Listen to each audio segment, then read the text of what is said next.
The moment my husband said the words, the room went silent, too silent, like the air itself had decided to listen. "I want a divorce," he said calmly, then leaned back and added, almost bored, "I want the house, the cars, everything, except our son." My heart didn't break. It froze.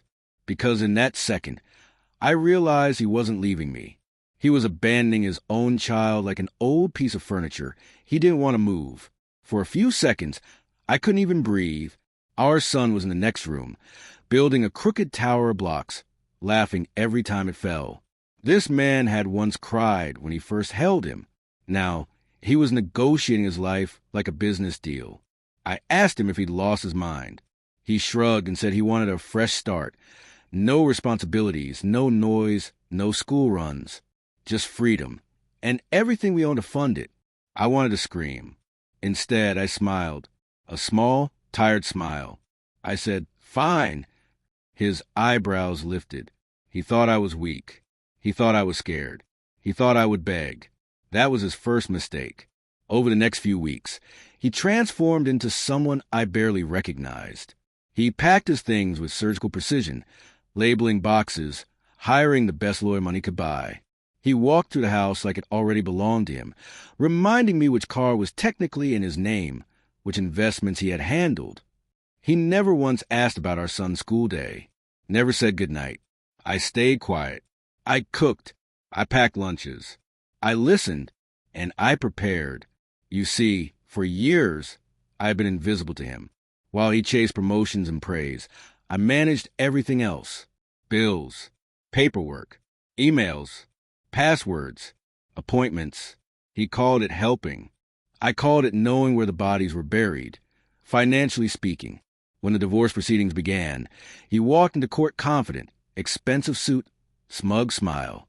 His lawyer did most of the talking, painting him as a provider, the backbone of the family. I sat there with my hands folded, eyes down, playing the role he expected. Then it was my turn. I spoke calmly.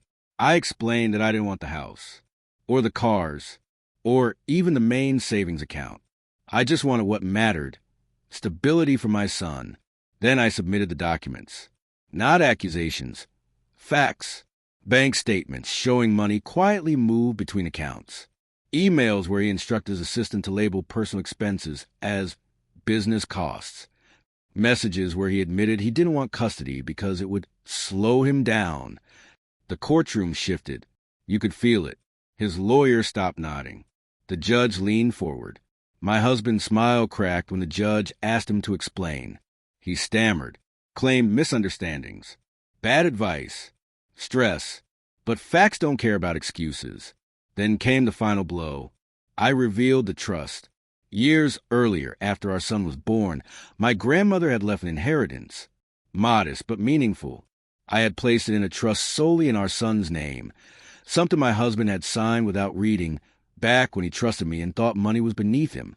The trust owned a portion of the house. Enough to matter. Enough that he couldn't sell it without my son's future being protected. The judge ruled swiftly. I got full custody. Child support that reflected his real income, not the version he'd tried to hide. The house would remain until our son turned 18, after which my share increased. The cars? He could keep one. The other was sold to cover legal fees. As we left the courtroom, he finally looked at me, not through me, not above me, but at me.